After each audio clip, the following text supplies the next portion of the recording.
भारत का प्रथम मंगल अभियान। भारत के प्रथम मंगल अभियान की सफल शुरुआत हो गई है।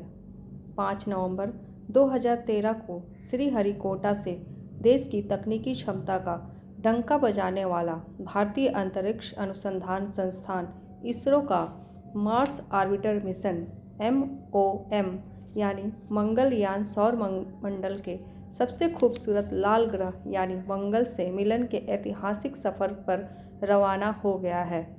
बतौर सारथी प्रक्षेपण रॉकेट PSLV C-25 ने धरती छोड़ने के लगभग 44 मिनट में पहली चुनौती पार करते हुए यान को सफलतापूर्वक पृथ्वी की कक्षा में पहुंचा दिया।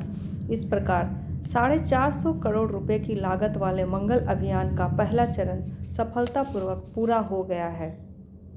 पृथ्वी की कक्षा में रहते हुए 1350 किलोग्राम वजन की छोटी कार की आकार वाले सुनहरे रंग के यान ने धरती की परिक्रमा करने के बाद दिसंबर 2013 में पृथ्वी की कक्षा को छोड़ आगे की अग्नि परीक्षा के लिए खुद ही निकल गया है। इस दौरान यह यान करीब 303 यानी तकरीबन 10 महीने तक गहरे अंतरिक्ष में गोता लगाता हुआ लाल ग्रह की तरफ अग्रसर रहेगा। इसके 24 सितंबर 2014 को मंगल की कक्षा में स्थापित होने की संभावना है। उल्लेखनीय है कि मंगल पर अन्य देशों द्वारा भेजे गए ऐसे यान वहां 6-7 साल भी रह चुके हैं। यदि भारत अपने मंगलयान को मंगल की कक्षा में पहुंचाकर उसे नियंत्रित कर लेता है तो यह एक बड़ी उपलब्धि होगी। ऐसा करने वाला भारत एशिया का पहला व विश्व का चौथा राष्ट्र होगा। अब तक मंगल ग्रह के बारे में जानकारी इकट्ठा करने के लिए 51 से अधिक अभियान चलाए जा चुके हैं। इनमें सिर्फ 21 ही सफल हुए हैं। पहली बार 1960 में रूस तत्कालीन सोवियत संघ ने मंगल अभियान की शुरुआत की थी।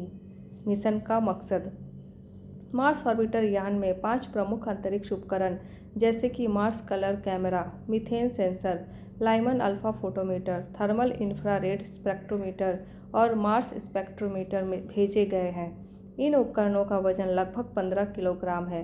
तमाम उपकरणों की मदद से यान मंगल ग्रह की परिक्रमा करते हुए ग्रह की जलवायु, आंतरिक बनावट, जीवन की उपस्थिति, ग्रह की उत्पत्ति, विकास आदि के बारे में जानकारी जुटाकर पृथ्वी पर भेजेगा। इनकी मदद से यह पता लगाया जाएगा कि मंगल पर मीथेन है या नहीं, मीथेन की उत्पत्ति जैविक है या रासायनिक। इस जानकारी की मदद से ही मंगल पर जीवन की उपस्थिति का पता लगाया जा सकेगा। लाइमन अल्फा फोटोमीटर मंगल के वातावरण में एटॉमिक हाइड्रोजन का पता लगाएगा। मंगलयान में ऊर्जा की आपूर्ति के लिए 760 वाट विद्युत उत्पादन करने वाले सौर पैनल लगे हैं। महत्वाकांक्षी अभियान भारत का चंद्रयान-1 मिशन कामयाब होने के बाद ही इसरो ने मंगल ग्रह के अध्ययन की योजना बनाई थी। इसके लिए इसरो के वरिष्ठ वैज्ञानिकों ने गहन विचार विमर्श करने के बाद व्यापक ब्यौरा पेश किया।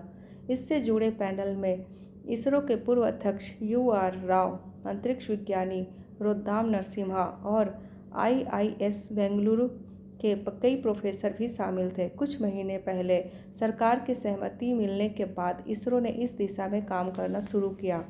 मंगलयान अभियान में अमेरिका का national aeronautics red and space administration NASA पूरी मदद कर रहा है।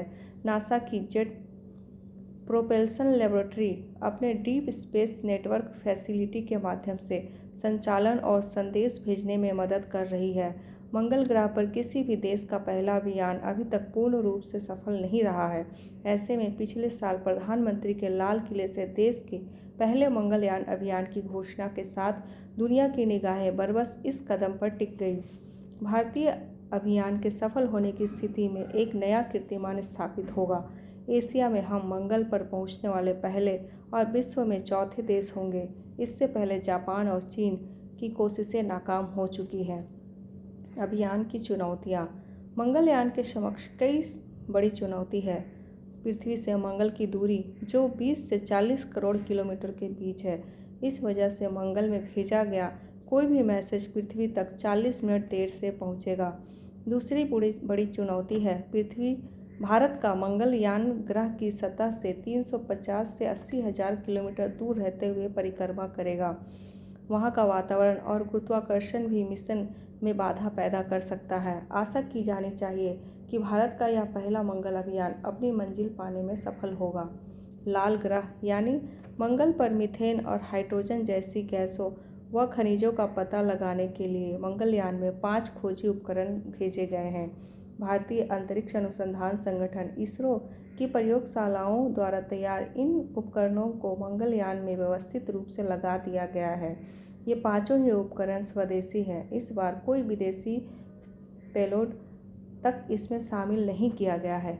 मंगलयान में स्वदेशी उपकरणों के पीछे चंद्रयान 1 से मिली सीख है। चंद्रयान में नासा के उपकरण मून इम्पैक्ट प्रोब को शामिल किया जाना था और इसी के आंकड़ों के आधार पर नासा ने चांद पर पानी की मौजूदगी का दावा किया था। इस बार जो भी खोज होगी वह भारत की उपलब्धि होगी।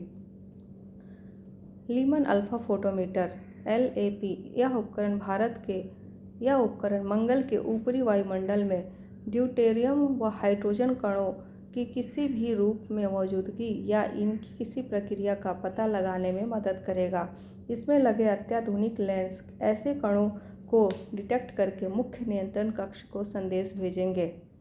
Methane sensor for Mars MSM यह उपकरण विशेष रूप से मीथेन गैस का पता लगाने के लिए है। मीथेन जो कार्बन के एक और हाइड्रोजन के 4 अणुओं का मिश्रण है, उसका अरबवां हिस्सा भी यदि मंगल के वातावरण में मौजूद हुआ तो यह उपकरण उसका पता लगा लेगा। मार्स कलर कैमरा MCC यह उपकरण सतह का मानचित्रण करेगा। इस कैमरे से अधिकतम 50 वर्ग किलोमीटर दायरे के चित्र लिए जा सकते हैं, जबकि यह न्यूनतम 25 मीटर के दायरे में बिंदु पर फोकस करके भी चित्र ले सकता है। इस प्रकार सतह की स्थिति को समझने में मदद मिलेगी। मार्स एक्सोस्फेरिक कंपोजिशन एक्सप्लोरर MECA यह उपकरण पता लगाएगा कि मंगल के ऊपरी वायुमंडल की प्राकृतिक संरचना कैसी है। यदि वहाँ हाइड्रोजन व मीथेन आदि नहीं भी है तो और क्या है। यह मंगल पर मौजूद किसी भी प्राकृतिक संघटकों का पता लगाने का काम करेगा। TIR इमेजिंग स्पेक्ट्रोमीटर यह उपकरण का काम होगा मंगल की सतह पर खनिजों का पता लगाना। इससे निकलने वाली रेंज मंगल की सतह में गहराई तक जाकर यह पता लगाएगी कि वहाँ किस किस्म के खनिज भंडार हो सकते हैं। मंगल के बाद सूर्य। मंगल मिशन के बाद भारतीय अंतरिक्ष अनुसंधान संगठन इसरो की नज़र अब सूरज पर है। इससे 3 और महत्वपूर्ण मिशनों पर कार्य तेज करने जा रहा है। इनमें पहला कदम है अंतरिक्ष में मानव मिशन योजना, दूसरा मिशन चंद्रमा की सतह पर एक रोवर उतारना और तीसरा मिशन सूर्य के अध्ययन के लिए आदित्य उपग्रह का प्रक्षेपण करना है। इन तीनों महत्वपूर्ण मिशनों को अगले 4 सालों के भीतर अंजाम दिया जाएगा। पृथ्वी की कक्षा में सफलतापूर्वक मंगलयान के पहुंचने के बाद इसरो के वैज्ञानिक अभियान की सफलता को लेकर काफ़ी आश्वस्त हैं। हालांकि जब तक यह उपग्रह मंगल की कक्षा में स्थापित नहीं हो जाता तब तक वैज्ञानिक इस मिशन से जूझते रहेंगे। लेकिन इसरो की रणनीति के तहत मिशन की सफलता या विफलता का आगामी कार्यक्रमों पर कोई फर्क नहीं पड़ेगा। तय मिशनों को निर्धारित समयावधि में अंजाम दिया जाएगा। इसरो ने 2015 में अंतरिक्ष में मानव मिशन भेजने के लिए आरंभिक तैयारियां पूरी कर दी है। इसके लिए वैज्ञानिक अध्ययन का कार्य करीब करीब पूरा कर लिया गया है। कुछ आवश्यक मंजूरियां मिलने के बाद अंतरिक्ष यान के निर्माण की प्रक्रिया शुरू की जाएगी। अंतरिक्ष में जाने वाले इसरो की पहली मानव फ्लाइट में 2 यात्री होंगे। यह फ्लाइट अंतरिक्ष में 100 से 900 किलोमीटर ऊपर तक जाएगी। इसी प्रकार चंद्रयान 2 एवं आदित्य मिशन को अंतरिक्ष कार्यक्रम की सलाहकार समिति पहले ही अपनी स्वीकृति दे चुकी है। चंद्रयान 2 मिशन में एक रोवर रोबोटिक उपकरण को चांद की सतह पर उतारना है, जबकि आदित्य उपग्रह को सूर्य की कक्षा में भेजा जाना है, जो सूर्य के बारे में अध्ययन करेगा। ये दोनों इसरो के भावी बड़े मिशन हैं। जाने माने वैज्ञानिक प्रोफेसर यशपाल के अनुसार इसरो एक एक कदम बढ़ाकर अपनी क्षमता में विकास कर रहा है, इसीलिए एक सफलता के बाद दूसरे बड़े लक्ष्य के दरवाजे खुल रहे हैं।